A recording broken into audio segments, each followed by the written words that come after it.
Hello friends, welcome back to my channel GP tech stories ಅಂತ. ನಾವು ಈ ಹಿಂದಿನ ಎಪಿಸೋಡ್ನಲ್ಲಿ ಕೆಲವೊಂದು ಡಿಸ್ಕಷನ್ ಮಾಡಿದ್ವಿ. ಏನಂದರೆ, ನಾವು ಸ್ಕೂಲಲ್ಲಿ 9th ಮತ್ತು 10th ಸ್ಟ್ಯಾಂಡರ್ಡಲ್ಲಿ ಇರಬೇಕಾದ್ರೆ ಏನು ಮಾಡಬೇಕು ಆ್ಯಕ್ಚುಲಾಗಿ ಅಂಥೇಳಿ. ಸೊ ನಿಮ್ಮ ಒಂದು ಬ್ಯಾಕ್ಗ್ರೌಂಡ್ ಏನಿದೆ, ನಿಮ್ಮ ಮನೆತನ ಯಾವ ರೀತಿ ಇದೆ, ಮತ್ತು ನಿಮಗೆ ಎಷ್ಟು ಟೈಮ್ ಇದೆ, ನೀವು ಯಾವ ರೀತಿ ರಿಸ್ಕನ್ನು ತೊಗೋಬೋದು, ನಿಮ್ಮ ಕೆರಿಯರ್ ನೀವೇ ಬಿಲ್ಡ್ ಮಾಡ್ಕೊಳ್ಳೋದಕ್ಕೆ, ನೀವು ಇಮಿಡಿಯೇಟ್ ಅರ್ನಿಂಗ್ ಹೋಗಬೇಕಾ, ಈ ರೀತಿ ಭಾಳಷ್ಟು ಡಿಸ್ಕಷನ್ಸನ್ನು ನಾವು ಮಾಡಿದ್ವಿ. ಈಗ ನಾವೇನು ಮಾಡೋಣ ಅಂತ ಹೇಳಿದ್ರೆ, ನಾನು ಇಲ್ಲಿ ನಿಮಗೆ ಆಲ್ರೆಡಿ ನೌಕರಿ ವೆಬ್ಸೈಟ್ ಓಪನ್ ಮಾಡಿದ್ದೀನಿ. ನಾವೀಗ ಒಂದು ಅನಾಲಿಸಿಸ್ ಮಾಡೋಣ. ಅನಾಲಿಸಿಸ್ ಏನಂದರೆ, ಆ್ಯಕ್ಚುಲಾಗಿ ಕೆಲಸ ನೀವು ಹುಡುಕ್ಬೇಕಂದ್ರೆ ಕಾಲೇಜಿಂದ ಲೆಟ್ಸೆ ನೀವೇನೋ ಒಂದು ಮಾಡ್ಕೊಂಡು ಬರ್ತೀರಾ ಹೊರಗಡೆ. ಕಾಲೇಜಿಂದ ಒಂದು ನೀವು ಡಿಪ್ಲೊಮಾ ಮಾಡ್ತಿರೋ, ಡಿಗ್ರಿ ಮಾಡ್ತಿರೋ, ಇಂಜಿನಿಯರಿಂಗ್ ಮಾಡ್ತಿರೋ, ಮೆಡಿಕಲ್ ಮಾಡ್ತಿರೋ, ನೀವು ಹೊರಗಡೆ ಬರ್ತೀರಾ. ಹೊರಗಡೆ ಬಂದಾಗ ನಿಮಗೆ ಸಪೋಸ್ ನಿಮ್ಗೆ ಆಲ್ರೆಡಿ ಕೆಲಸ ಏನೂ ಸಿಕ್ಕಿಲ್ಲ, ಎಲ್ಲಿಂದನೂ ಸಿಕ್ಕಿಲ್ಲ ಇನ್ನೂ ಅಂತ ಹೇಳಿದಾಗ, ನೀವು ಫಸ್ಟ್ ಕೆಲಸ ಏನು ಮಾಡ್ತೀರಾ ಅಂತಂದರೆ, ಫಸ್ಟ್ ಬರೋದೇ ನೀವು ಗೂಗಲಲ್ಲಿ ಹುಡುಕಿ ನಮ್ಮದೇ ದೇಶದ ಈ ನೌಕರಿ ಅನ್ನೋ ಒಂದು ವೆಬ್ಸೈಟಲ್ಲಿ ನೀವು ಬರ್ತೀರಾ. ಸೊ ನಾನು ಸುಮ್ಮನೆ ನಿಮ್ಗೆ ತೋರಿಸ್ತಾ ಇದ್ದೀನಿ. ಇದು ನಾವು ಯಾಕೆ ಮಾಡ್ತಾಯಿದ್ದೀವಿ ಅಂದರೆ, ನಾವು ಏನು ಕೋರ್ಸ್ ತೊಗೊತೀವಿ ಆ್ಯಕ್ಚುಲಾಗಿ ಎಲ್ಲರೂ ಮಾಡೋದು ಏನಕ್ಕೆ, ಊಟಕ್ಕೋಸ್ಕರನೇ ಮಾಡೋದು. ಸೊ ನೀವು ದುಡಿಲೇಬೇಕು, ಏನೋ ಒಂದು ದುಡಿಲೇಬೇಕು, ಯಾವುದೋ ಒಂದು ಕೆಲಸ ಮಾಡಲೇಬೇಕು. ಬಟ್ ನಿಮ್ಮ ಇಷ್ಟದ ಕೆಲಸನ ಅಥವಾ ನಿಮ್ಮ ಇಷ್ಟ ಇಲ್ಲದೇ ಇರೋ ಕೆಲಸನ ಅದು ಮ್ಯಾಟ್ರ್ ಆಗುತ್ತೆ. ಸೊ ನಿಮಗೆ ಈಗ ಟೈಮ್ ಇದೆ. ಆ್ಯಕ್ಚುಲಿ ನಾನು ಭಾವಿಸ್ತಾ ಇದ್ದೀನಿ ನೀವಿನ್ನ ಸ್ಕೂಲಲ್ಲಿ ಇದ್ದೀರಾ ಅಂಥೇಳಿ, ಅಥವಾ ನೀವಿನ್ನ PUಗೆ ಬಂದಿರ್ಬೋದು, ಅಥವಾ ಇನ್ನೇನೋ ಮಾಡ್ತಿರ್ಬೋದು ಕಾಲೇಜಲ್ಲಿ, ನಿಮಗಿನ್ನೂ ಟೈಮ್ ಇದೆ. ಸೊ ಜಸ್ಟ್ ನಾನು ಒಂದು ಗ್ಲಿಮ್ಸ್ ತೋರಿಸ್ತಾ ಇದ್ದೀನಿ, ಯಾವ ರೀತಿ ಇರುತ್ತೆ, ಎಷ್ಟು ಸಂಬಳ ಸಿಗುತ್ತೆ. ಇದು ಭಾಳ ಚೇಂಜ್ ಆಗೋದಿಲ್ಲ. ಇನ್ನು 2 ರಿಂದ 3 ವರ್ಷ 4 ವರ್ಷದ ತನಕ ಒಂದು ಸ್ವಲ್ಪ ನೀವು 1-2 ಲಕ್ಷ ಸಂಬಳಕ್ಕೆ ಹಾಕೋಬೋದು ಆ್ಯಡ್ ಮಾಡಿಕೊಂಡು. ಸೊ ನೋಡೋಣ ಬನ್ನಿ. ಫಸ್ಟ್ ನೋಡಿ, ನಾನು ನೌಕರಿ ವೆಬ್ಸೈಟಿಗೆ ಬಂದೆ. ನೌಕರಿ ವೆಬ್ಸೈಟಿಗೆ ಬಂದು ನಾನು ಫ್ರೆಷರ್ ಅಂತ ಕೊಡ್ತೀನಿ, ಫ್ರೆಷರ್ ಗ್ರ್ಯಾಜುಯೇಟ್ ಅಂತ ಹೇಳಿ ಕೊಡ್ತೀನಿ.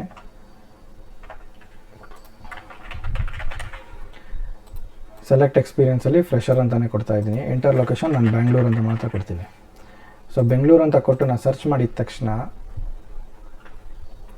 ನೋಡಿ, ನಿಮಗೆ 1913 ಜಾಬ್ಸ್ ಇದ್ದಾವೆ, ಆಯಿತಾ. ಸೊ ಈ ಒಂದು ಇಷ್ಟು ಕೆಲಸಗಳು ಈಗ ಆಲ್ರೆಡಿ ಓಪನಿಂಗ್ಸಲ್ಲಿದೆ. ಸೊ ನೀವೇನು ಮಾಡಬೇಕಂದ್ರೆ, ಇಲ್ಲಿ ಬಂದು ಇಂಡಸ್ಟ್ರಿ ಮತ್ತು ಈ ಇಂಡಸ್ಟ್ರಿ ಕೂಡ ಈ ಇಂಡಸ್ಟ್ರಿಗೆ ಫ್ಯೂಚರಲ್ಲಿ ಮತ್ತೆ ಹೋಗೋಣ ನಾವು.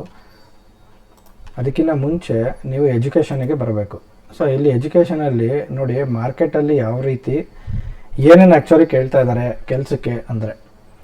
ಸೊ ನೀವು ಹೇಳ್ಬೋದು, ನಾನು ಬಿಸ್ನೆಸ್ ಮಾಡ್ತೀನಿ ಗಣೇಶ್, ನನ್ನ ಇಷ್ಟ, ನಾನು ಏನಾರು ಮಾಡ್ಕೊತೀನಿ, ನಂಗೆ ಗೊತ್ತಿದೆ ಅಂಥೇಳಿ. ನೀವು ಬಿಸ್ನೆಸ್ ಮಾಡೋರಾದರೆ ನಿಮಗೆ ಈ ವಿಡಿಯೋ ಅಲ್ಲ. ಇದು ಕೆಲಸ ಹುಡ್ಕೊಂಡು ನಿಮ್ಮ ಕೈಲಿ ಯಾವುದೇ ಕ್ಯಾಪಿಟಲ್ ಇಲ್ಲದೆ, ಸೊ ನೀವೇನೇ ಒಂದು ಹೊಸದಾಗಿ ಕೆಲಸ ಒಂದು ಕಂಪ್ನಿನಲ್ಲಿ ಮಾಡ್ತೀನಿ, ಬೇರೆಯವರ ಅಂಡರ್ ನಾನು ಕೆಲಸ ಮಾಡ್ತೀನಿ ಅನ್ನೋರಿಗೆ ಮಾತ್ರ ಈ ವಿಡಿಯೋ ಆಗಿದೆ. ಸೊ ನಾನೇನು ಮಾಡಿದೆ ಅಂದರೆ, ಇದನ್ನು ಪೂರ್ತಿ ಒಂದು ಎಕ್ಸ್ಟ್ರಾಕ್ಟ್ನ ತಗೊಂಡು ನನಗೆ ಅಂತ ಒಂದು ನೋಟ್ಸ್ ಪ್ರಿಪೇರ್ ಮಾಡಿದೆ. ನೋಡಿ, ಇದರಲ್ಲಿ ನಾನು ಅದನ್ನು ಒಂದಷ್ಟು ಕ್ಯಾಟಗರೈಸೇಷನ್ ಮಾಡಿದ್ದೀನಿ. ಏನಂದರೆ, ಎನಿ ಗ್ರ್ಯಾಜುಯೇಟ್ ಅಂದರೆ ಏನು ಬೇಕಾದ್ರೆ ನೀವು ಓದಿರಲಿ. ಸೊ ನಿಮಗೆ ಒಂದು 47,000 ಜಾಬ್ಸ್ ಇದ್ದಾವೆ ಅವೈಲಬಲ್ ನೌಕರಿನಲ್ಲಿ ಥ್ರೂ ಔಟ್ ಇಂಡಿಯಾ. ನಾನು ಹೇಳ್ತಾ ಇರೋದು ಇದು, ನಾನು ಬೆಂಗಳೂರಿಗೆ ಮಾತ್ರ ಸೀಮಿತ ಮಾಡಿಲ್ಲ, ಪರ್ಪಸ್ಫುಲ್ಲಾಗಿ. ಯಾಕಂದರೆ ಕೆಲಸ ಸಿಗಬೇಕು ನಮಗೆ, ಲೊಕೇಶನ್ ಆಮೇಲೆ ಆಗುತ್ತೆ. ನೆಕ್ಸ್ಟು, ಎನಿ ಪೋಸ್ಟ್ ಗ್ರ್ಯಾಜುಯೇಟ್, ನೀವು ಗ್ರ್ಯಾಜುಯೇಷನ್ ಮುಗಿಸಿ ಅದ್ರ ಮೇಲೆ ಇನ್ನೊಂದು ಸ್ವಲ್ಪ ಎಕ್ಸ್ಟ್ರಾ ಮಾಡ್ತೀನಿ, ನಾನು ಸ್ಪೆಷಲೈಸೇಷನ್ ಮಾಡ್ತೀನಿ ಅಂತಂದರೆ ನಿಮಗೆ 77,733 ಜಾಬ್ಸ್ ಇದ್ದಾವೆ. ಸೊ ಗ್ರ್ಯಾಜುಯೇಷನ್ ನಾಟ್ ರಿಕ್ವೈರ್ಡ್ ಅಂದರೆ ನೀವು ಡಿಗ್ರಿ ಏನೂ ಮಾಡಿಲ್ಲ ಅಂದರೆ, ಪೋಸ್ಟ್ ಗ್ರ್ಯಾಜುಯೇಷನ್ ನಾಟ್ ರಿಕ್ವೈರ್ಡ್ ಅಂತ ಈ ರೀತಿ ಒಂದಷ್ಟು ಅವರು ಫಿಲ್ಟರ್ಸ್ ಹಾಕ್ಕೊಂಡಿದ್ದಾರೆ. ಸೊ ನಾವು ಜಸ್ಟ್ ನೋಡ್ತಾ ಹೋಗೋಣ. ನೋಡಿ, 10th ಮುಗಿದ ತಕ್ಷಣ ನಿಮಗೆ ಫಸ್ಟ್ ಆಪ್ಷನ್ನು ಡಿಪ್ಲೊಮಾ ಮಾಡೋದಕ್ಕೆ ಇದೆ. ಡಿಪ್ಲೊಮಾ ಅಂದರೆ ಏನು ಅಂದರೆ, ನೀವು ಡೈರೆಕ್ಟಾಗಿ ಆಲ್ರೆಡಿ ಸ್ಕಿಲ್ಸ್ ರಿಲೇಟೆಡ್ ಟ್ರೈನಿಂಗ್ಸ್ಗೆ ಹೋಗ್ಬೋದು. ಯಾವುದೋ ಒಂದು ಇಂಡಸ್ಟ್ರಿನಲ್ಲಿ, ಇಂಜಿನಿಯರಿಂಗ್ ಆಗಲಿ, ಎಲೆಕ್ಟ್ರಾನಿಕ್ಸ್ ಆಗಲಿ, ಏನೋ ಒಂದು ಇರುತ್ತೆ. ನಿಮಗೆ ಪ್ರಾಕ್ಟಿಕಲ್ ಎಕ್ಸ್ಪೀರಿಯನ್ಸ್ ಬೇಕು, ನನ್ನ ಹತ್ರ ಜಾಸ್ತಿ ಟೈಮ್ ಇಲ್ಲ ಓದೋದಕ್ಕೆ, ನಾನು ಇಮಿಡಿಯೇಟಾಗಿ ಕೆಲಸಕ್ಕೆ ಸೇರ್ಕೊಬೇಕು ಅಂತಂದರೆ ನೀವು ಡಿಪ್ಲೊಮಾ ಮಾಡ್ಬೋದು. ಇನಿಷಿಯಲಿ ನಿಮಗೆ ಭಾಳಷ್ಟು ಕೆಲಸಗಳು ಸಿಗುತ್ತೆ, ಆದರೆ ನಿಮಗೆ ಸ್ಯಾಲ್ರಿ ರಿಲೇಟಿವ್ಲಿ ಕಡಿಮೆ ಇರುತ್ತೆ. ನೀವು ಇಂಜಿನಿಯರಿಂಗ್ ಮಾಡಿದಾಗ ಸಿಗೋವಂಥ ಟೆಕ್ನಿಕಲ್ ಕೋರ್ಸಸಲ್ಲಿ ಸಿಗೋವಂಥ ಸ್ಯಾಲ್ರಿಗಿಂತನೂ ಡಿಪ್ಲೊಮಾನಲ್ಲಿ ಕಡಿಮೆ ಇರುತ್ತೆ. ಬಟ್ ನಿಮಗೆ ಡಿಪ್ಲೊಮಾದಲ್ಲಿ ತುಂಬಾ ಆಪ್ಷನ್ಸ್ ಇದ್ದಾವೆ. ಇದು ಈಸಿ, 2 to 3 ಇಯರ್ಸಲ್ಲಿ ನಿಮ್ಗೆ ಮುಗಿದೋಗುತ್ತೆ, ಟಕ್ಕಂತ ನೀವು ಕೆಲಸಕ್ಕೆ ಸೇರ್ಕೊಂಡ್ಬಿಡ್ಬೋದು. ಅದರಲ್ಲೂ ನೀವು ಪೋಸ್ಟ್ ಗ್ರ್ಯಾಜುಯೇಷನ್ ಮಾಡ್ತೀನಿ ಅಂದರೆ ಮಾಡ್ಕೋಬೋದು. ನೋಡಿ, ಒಂದು 1230 ಜಾಬ್ಸು ಈಗಲೇ ಅವೈಲಬಲ್ ಇದೆ ಡಿಪ್ಲೊಮಾ ಮಾಡಿರೋರಿಗೆ.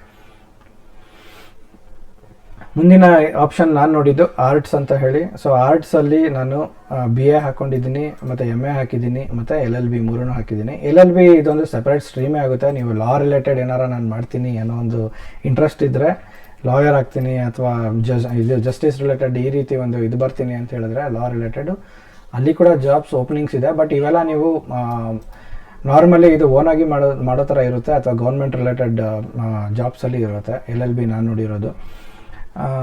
ಸೊ ಬಿ ಎ ಮಾಡಿರೋರಿಗೆ ನೋಡಿ ಕಡಿಮೆ ಇದೆ ಜಾಬ್ಸು, 362. ಅಂದರೆ ಸ್ಪೆಸಿಫಿಕ್ಕಾಗಿ ಇದನ್ನೇ ಕೇಳಿರೋರು ಕಂಪ್ನಿಗಳಲ್ಲಿ ಅಥವಾ ಒಂದು ಇಂಡಸ್ಟ್ರಿನಲ್ಲಿ ಕೇಳಿರೋದು ಜಾಬ್ಸು ಇಷ್ಟು ಕಡಿಮೆ ಇದೆ.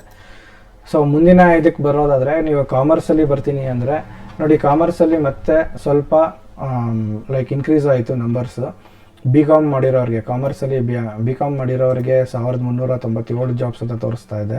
ಅದರಲ್ಲೇ MCom ಮಾಡಿರೋರಿಗೆ ಇನ್ನೊಂದು ಅಡಿಷ್ನಲ್ 390 ಜಾಬ್ಸ್ ಇರುತ್ತೆ. ಸೊ ಇದೆಲ್ಲ ಸ್ಪೆಷಲೈಸೇಷನ್ ಮಾಡ್ತಾ ನಿಮಗೆ ಕೆಲವೊಂದು ಸ್ಯಾಲ್ರಿ ಲೆವೆಲಲ್ಲಿ ಸ್ವಲ್ಪ ಡಿಫ್ರೆನ್ಸ್ ಇರುತ್ತೆ. ಮತ್ತು CA ಮಾಡಿರೋರಿಗೆ ನೋಡಿ, ಸ್ಪೆಸಿಫಿಕ್ಕಾಗಿ CA 1312 ಜಾಬ್ಸ್ ಇದೆ. ಮತ್ತು MBAನಲ್ಲಿ ಮಾಡಿರೋರಿಗೆ ನೋಡಿ ಅತಿ ಹೆಚ್ಚು ಜಾಬ್ಸ್ ಇದೆ. ಎಷ್ಟು 2713 ಜಾಬ್ಸ್ ಇದೆ MBA ಮಾಡಿರೋರಿಗೆ. ನಾವು ಫ್ಯೂಚರಲ್ಲಿ ನೋಡೋಣ ಇವರಿಗೆ ಸ್ಯಾಲ್ರಿ ಏನು ಸಿಗುತ್ತೆ, ಈ BCom ಮಾಡಿರೋರಿಗೆ ಸ್ಯಾಲ್ರಿ ಏನು ಸಿಗುತ್ತೆ, ಇದೆಲ್ಲ ನೀವು ಕೂತ್ಕೊಂಡು ನೋಡ್ಬೋದು. ನಾನು ಜಸ್ಟ್ ತೋರಿಸ್ತಾ ಇದ್ದೀನಿ ನಿಮಗೆ, ಒಂದು ದಾರಿ ತೋರಿಸ್ತಾ ಇದ್ದೀನಿ. ನೀವು ಆ್ಯಂಗಲಲ್ಲಿ ಕೂತು ನೀವೇ ರಿಸರ್ಚ್ ಮಾಡ್ಬೋದು. ನಾನು ಇದನ್ನು ಓದಿದ್ರೆ ನಾನು ನೆಕ್ಸ್ಟ್ ಏನಪ್ಪ ಆಗುತ್ತೆ, ಏನಾಗ್ತೀನಿ ಅನ್ನೋದನ್ನು, ಯಾವ ರೀತಿ ನಮ್ಮ ಜಾಬ್ ಪ್ರಾಸ್ಪೆಕ್ಟಸ್ ಇರುತ್ತೆ ಅಂಥೇಳಿ. ನೆಕ್ಸ್ಟು BCA ಅಂತ ಇದೆ, bachelor of computer applications, 628 jobs ಇದೆ. ಮತ್ತು MCA ಮಾಡಿರೋರಿಗೆ 1770 ಜಾಬ್ಸ್ ಓಪನಿಂಗ್ಸ್ ಇದೆ. ಮತ್ತು BBA BMS, ಸೊ BBM ಅಂತೆಲ್ಲ ಇಲ್ಲಿ ಹೇಳ್ತೀವಲ್ಲ, ಆ ಆ್ಯಂಗಲಲ್ಲಿ business related, business management, business finance, human resources, ಇದರಲ್ಲೆಲ್ಲನೂ ಒಂದಷ್ಟು ಜಾಬ್ಸ್ ಇದ್ದಾವೆ. 848 ಜಾಬ್ ಓಪನಿಂಗ್ಸ್ ಇದೆ. ಮತ್ತು ನೀವು ಸೈನ್ಸ್ಗೆ ಬರ್ತೀರಾ ಅಂತ ಹೇಳಿದ್ರೆ, ಸೈನ್ಸಲ್ಲಿ ನೋಡಿ BSc ಮಾಡಿರೋರಿಗೆ 1524 ಡೈರೆಕ್ಟ್ ಜಾಬ್ಸ್ ಇದೆ. ನೀವು BScನಲ್ಲಿ ಏನಾದರೂ ಮಾಡಿರಿ, ಅವರು ಕೇಳಿರೋದು BScನಲ್ಲಿ ಇಷ್ಟು ಜಾಬ್ಸ್ ಓಪನಿಂಗ್ಸ್ ಇದೆ. ಮತ್ತು MS ಮಾಡಿರೋರಿಗೆ, MSc ಇನ್ ಸೈನ್ಸ್ ಮಾಡಿರೋರಿಗೆ ಅಡಿಷ್ನಲ್ ಒಂದು 839 ಜಾಬ್. ಇದು ಥ್ರೂಔಟ್ ಇಂಡಿಯಾಗೆ ನಾನು ಹೇಳ್ತಾ ಇರೋದು, ಬರೀ ಬೆಂಗಳೂರಿಗಲ್ಲ. ನೆಕ್ಸ್ಟು BE ಅಥವಾ BTech ಮಾಡಿರೋರಿಗೆ ನೋಡಿ, all of A sudden 43,173 job openings ಇದೆ.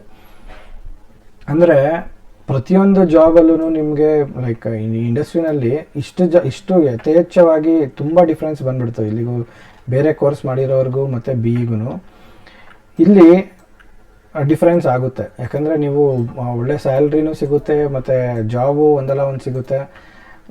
BEನಲ್ಲಿ ಇಷ್ಟು ಆಪರ್ಚುನಿಟಿ ಇದೆ. BEನಲ್ಲಿ ಸ್ಪೆಸಿಫಿಕ್ಕಾಗಿ ಯಾವ ಬ್ರ್ಯಾಂಚು ಅನ್ನೋದನ್ನ ನಾನು ಇನ್ನೂ ನೋಡಿಲ್ಲ. ಬಟ್ ಜನರಲ್ ಆಗಿ ನೋಡಬೇಕಂದ್ರೆ BEಗೆ 43,000 ಜಾಬ್ಸ್ ಓಪನಿಂಗ್ಸ್ ಇದೆ. ಅದರಲ್ಲೇ MTech ಮಾಡಿರೋರಿಗೆ BE ಆದಮೇಲೆ 2124 ಜಾಬ್ ಓಪನಿಂಗ್ಸ್ ಇದೆ. ಸೊ ನೀವು ಮೆಡಿಕಲಿಗೆ ಬಂದಾಗ, ಮೆಡಿಕಲ್ ನಾರ್ಮಲಿ ನಾವು ಈ ರೀತಿ ಇಲ್ಲಿ ಬಂದು ನೋಡೋದಿಲ್ಲ. ಬಟ್ ಸ್ಟಿಲ್ B ಫಾರ್ಮಾ ಮಾಡಿರೋರಿಗೆ ಒಂದು 233 ಜಾಬ್ ಓಪನಿಂಗ್ಸ್ ಇದೆ ಆನ್ಲೈನಲ್ಲಿ. ಮತ್ತು ಮೆಡಿಕಲಲ್ಲಿ 197 ಜಾಬ್ ಇದೆ. ನೋಡಿ, ಇದನ್ನು ನೋಡಿದಾಗ ನಾನು ಹೇಳೋದೇನೆಂದರೆ, ನನ್ನ ಒಂದು ಸಜೆಷನ್ ನೀವು ತೊಗೊತೀರಾ ಅಂತ ಹೇಳಿದ್ರೆ, ನಾವು ಯಾವಾಗಲೂ ಮಾರ್ಕೆಟ್ ಯಾವ ರೀತಿ ಇರುತ್ತೆ ಅದಕ್ಕೆ ನಾವು ಅಲೈನ್ ಆಗಬೇಕು. ಜಾಬ್ ಬೇಕು ಅಂದರೆ ನಾವು ಓದ್ಬಿಟ್ಟು ಆಮೇಲಿಂದ ಗೌರ್ಮೆಂಟ್ಗೆ ನಾವು ಬ್ಲೇಮ್ ಮಾಡೋದಕ್ಕೆ ಆಗೋದಿಲ್ಲ. ಯಾಕೆ ಅಂತ ಹೇಳ್ತೀನಿ. ನಿಮಗೆ ₹1 ದುಡ್ಡು ಕೊಡಬೇಕು. ಈಗ ₹100 ನಾನು ನಿಮಗೆ ದುಡ್ಡು ಕೊಡಬೇಕಂದ್ರೆ ಬೇರೆ ಯಾರ್ದೋ ಅಂಡರ್ ನೀವು ಕೆಲಸ ಮಾಡಿದಾಗ ಅವ್ರು ನಿಮ್ಮ ಹತ್ರ ₹200 ಅಷ್ಟು ಕೆಲಸ ಮಾಡಿಸ್ತಾರೆ. ಸೊ ನಿಮ್ಮ ಹತ್ರ ಏನೋ ಒಂದು ಸ್ಕಿಲ್ ಸೆಟ್ ಇರಬೇಕು, ಮತ್ತು ನಿಮ್ಮಿಂದ ಆ ಒಂದು ಕಂಪ್ನಿಗೆ ಅಥವಾ ಆ ಒಂದು ಇದಕ್ಕೆ ಯೂಸ್ ಆಗಬೇಕು. ಸೊ ಈ ರೀತಿಯೇ ಇರುತ್ತೆ ಪ್ರತಿಯೊಂದು ಕಡೆನೂ ಪ್ರೈವೇಟ್ ಜಾಬ್ಸಲ್ಲಿ ನೀವು ಹೋದಾಗ. ಮತ್ತು ಗೌರ್ಮೆಂಟ್ ಜಾಬ್ಸ್ ಕತೆ ಡಿಫ್ರೆಂಟ್ ಇರುತ್ತೆ. ಯಾಕಂದರೆ ಅದನ್ನು ನೀವು ಕವರ್ ಮಾಡೋದಕ್ಕೆ ಬೇರೆ ಯೂಟ್ಯೂಬರ್ಸ್ ಎಷ್ಟೊಂದು ಜನ ನಿಮಗೆ ಒಳ್ಳೊಳ್ಳೆ ಕಂಟೆಂಟ್ ಕೊಟ್ಟಿದ್ದಾರೆ. ಅದನ್ನು ನೀವು ಸರ್ಚ್ ಮಾಡಿ ಗೌರ್ಮೆಂಟ್ ಜಾಬಲ್ಲಿ ಯಾವ ರೀತಿ ಹುಡುಕಬೇಕು. ನನಗೆ ಪರ್ಸ್ನಲಿ ಕೇಳಿದ್ರೆ ನನಗೆ ಯಾರು ಕೂಡ ಸಹಾಯ ಮಾಡೋರು ಒಬ್ಬರು ಕೂಡ ಗೌರ್ಮೆಂಟ್ ಜಾಬ್ಗೆ ಇರಲಿಲ್ಲ. ಆ ಐಡಿಯಾನೇ ಇಲ್ಲ ಯಾರ ಹತ್ರ ಹೋಗಿ ಅಪ್ರೋಚ್ ಮಾಡಬೇಕು. ಯಾಕಂದ್ರೆ ನಮ್ಗೆ ಗೊತ್ತಿಲ್ಲ ಯಾವ ರಾಜಕಾರಣಿಗೆ ಹೋಗಿ ಕೇಳ್ತೀರಾ, ನೀವು ಯಾರನ್ನ ನೀವು ರೆಫರಲ್ ಕೊಡಿ ಅಂತ ಇದು ಮಾಡ್ತೀರಾ, ನಮಗೆ ಐಡಿಯಾನೇ ಇಲ್ಲ. ಯಾವ ವೆಬ್ಸೈಟಲ್ಲಿ ಹೋಗಿ ಅಪ್ಲೈ ಮಾಡಬೇಕು, ಅದಕ್ಕೆ ಲಂಚ ಎಷ್ಟು ಕೊಡಬೇಕು, ಕಾಲೇಜ್ ಫೀಸ್ ಕಟ್ಟೋದಕ್ಕೆ ಕಷ್ಟ ಇರುವಂಥ ಟೈಮಲ್ಲಿ ನಾವು ಲಂಚ ಎಲ್ಲಿಂದ ಅರೇಂಜ್ ಮಾಡೋದು. ಇದು ರಿಯಾಲಿಟಿ ಇದೆ, ಹಾಗೇ ಇದೆ. ನಾವು ಎಷ್ಟೇ ಹೇಳ್ಬೋದು ನಮ್ಮ ದೇಶದಲ್ಲಿ ಎಲ್ಲ ಸರಿ ಇದೆ ಅಂತೇಳಿ, ಬಟ್ ಇದು ರಿಯಾಲಿಟಿ ಹಾಗೇ ಇರುತ್ತೆ. ಅಲ್ಲಿ ನಿಮಗೆ ಗೊತ್ತಿಲ್ಲದೇ ಈ ಒಂದು ಇಂಡಸ್ಟ್ರಿನಲ್ಲಿ ಲೈಕ್ ಗೌರ್ಮೆಂಟ್ ಜಾಬ್ ಹೋಗ್ತೀನಿ ಅಂದರೆ ಕಷ್ಟ ಇದೆ. ಇಲ್ಲ ನಿಮಗೆ ಟೈಮ್ ಇರಬೇಕು ಅಷ್ಟೇ. ನೀವು ಎಕ್ಸಾಮ್ಸ್ ಎಲ್ಲ ಕ್ಲಿಯರ್ ಮಾಡಿ ನೀವು ಫುಲ್ ಟಾಪಲ್ಲಿದ್ದು ನೀವು ಇಂಟೆಲಿಜೆಂಟಾಗೂ ಇದ್ದು ಒಳ್ಳೊಳ್ಳೆ ಇದೆ ಎಕ್ಸಾಮಿನೇಷನ್ಸ್ ಎಲ್ಲ ಕ್ಲಿಯರ್ ಮಾಡಿಕೊಂಡು ಹೋಗಿರೋರು ಇದ್ದಾರೆ, ನಾನು ಇಲ್ಲ ಅಂತ ಹೇಳಲ್ಲ. ಬಟ್ ಹಾಗೆ ಎಕ್ಸಾಮಿನೇಷನ್ ಕ್ಲಿಯರ್ ಮಾಡಿದರೂ ಕೂಡ ನಾನು ಕೇಳಿದ್ದೀನಿ, ಅದು ಎಷ್ಟೊಂದು ಜನರ ಬಾಯಲ್ಲಿ ಅಲ್ಲಿ ದುಡ್ಡು ಇಲ್ಲದೆ ಆಗೋದಿಲ್ಲ ಅಂಥೇಳಿ. ಸೊ ನಾವು ಒಂದು ಜನಸಾಮಾನ್ಯರಾಗಿ ಒಂದು ಮಿಡಲ್ ಕ್ಲಾಸಿಂದ ಬಂದಿರೋ ಬ್ಯಾಕ್ಗ್ರೌಂಡ್ ಇರೋರಿಗೆ ಈ ರೀತಿಯ ಒಂದು ಕಂಪನಿಗಳು ನಮ್ಮ ಬಾಗಿಲಲ್ಲೇ ಇರಬೇಕಾದ್ರೆ ಬೆಂಗಳೂರಲ್ಲಿ ಮೈಸೂರಲ್ಲಿ ಸುತ್ತಮುತ್ತ ನಮ್ಮ ದೊಡ್ಡ ದೊಡ್ಡ ಸಿಟಿಗಳಲ್ಲಿ ನಾವು ಅಲ್ಲಿ ಈಸಿ ಒಂದು ಸ್ವಲ್ಪ ಕಷ್ಟ ಆಗುತ್ತೆ ಸ್ಟಾರ್ಟಿಂಗಲ್ಲಿ ಜಾಯಿನ್ ಆಗೋಕ್ಕೆ. ಬಟ್ ಆಮೇಲಿಂದ ನಿಮಗೆ ನಾನೇ ಆಲ್ರೆಡಿ 14-15 ವರ್ಷ ಆಗೋಯ್ತು ಈಗ ಬೆಂಗಳೂರಿಗೆ ಬಂದು. ಇನ್ನೂ ನಡೀತಾ ಇದೆ. ನಾನು ಯಾವಾಗಲೂ ಅನ್ಕೊತಿದ್ದೆ ನಮ್ಮ ಕಂಪ್ನಿಗಳಲ್ಲಿ ಗ್ಯಾರಂಟಿ ಇರಲ್ಲ ಅಂತೇಳಿ. ಹಿಂಗೆ ಅನ್ಕೊಂಡೆ 14-15 ವರ್ಷ ಆಗೋಯ್ತು.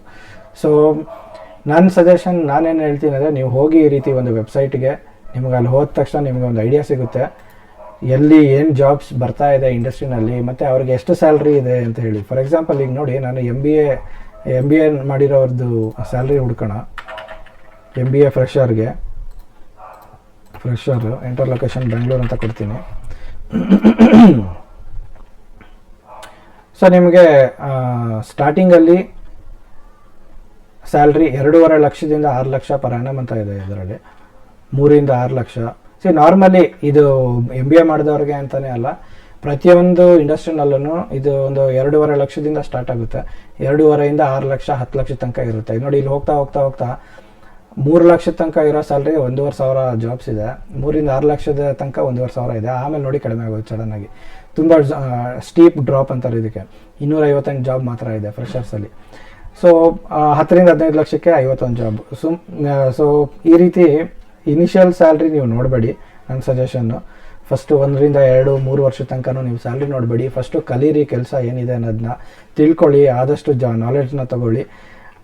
ಅದಾದಮೇಲೆ ನಿಮಗೆ ಗೊತ್ತಾಗುತ್ತೆ. ಒಂದು ಸಲ ಒಂದು ಇಂಡಸ್ಟ್ರಿಗೆ ಹೋದ್ಮೇಲೆ ಒಂದು 6 ತಿಂಗಳು ಸಾಕು ನಿಮಗೆಲ್ಲ ಕಡೆ ಗೊತ್ತಾಗ್ಬಿಡುತ್ತೆ, ಕಾಂಟ್ಯಾಕ್ಟ್ಸ್ ಆಗುತ್ತೆ. ಮತ್ತು ಒಂದು ಇಂಡಸ್ಟ್ರಿನಲ್ಲಿ ಒಂದು ಎಕ್ಸ್ಪೋಜರ್ ಸಿಕ್ಕಿದ ತಕ್ಷಣ ನಿಮ್ಗೆ ಗೊತ್ತಾಗ್ಬಿಡುತ್ತೆ, ಓಕೆ ಈ ಇಂಡಸ್ಟ್ರಿನಲ್ಲಿ ನಾನು ಇದು ಓದಿರೋದಕ್ಕೆ ಹಿಂಗೆ ಸಿಗುತ್ತೆ, ಅಥವಾ ಇದಕ್ಕಿಂತ ಎಕ್ಸ್ಟ್ರಾ ನಾನು ಏನೋ ಮಾಡಬೇಕು, ಈ ರೀತಿ ನಿಮಗೆ ಗೊತ್ತಾಗುತ್ತೆ. ಈಗ ಇದೇ ಇದರಲ್ಲಿ ನಾವು BE ಮಾಡಿರೋರಿಗೆ ನೋಡೋಣ ಒಂದು ಸಲ.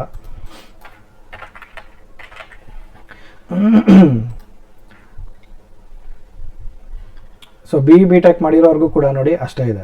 BE BTech BCA BSc ಅಂತ ಹೇಳಿ ತೋರಿಸ್ತಾ ಇದ್ದಾರೆ. ಇದೆಲ್ಲ ನೋಡಿ, ಕೆಲವೊಂದು ಸರ್ವಿಸ್ ಕಂಪ್ನಿಗಳಿರ್ತವೆ, ಯಾರು ಇದನ್ನು ಜಾಬ್ ಪೋಸ್ಟ್ ಮಾಡ್ತಾರೆ ಫ್ರೆಷರ್ಸ್ಗೆ, ಅದು ನಾರ್ಮಲ್ ಆಗೇ ಇರುತ್ತೆ.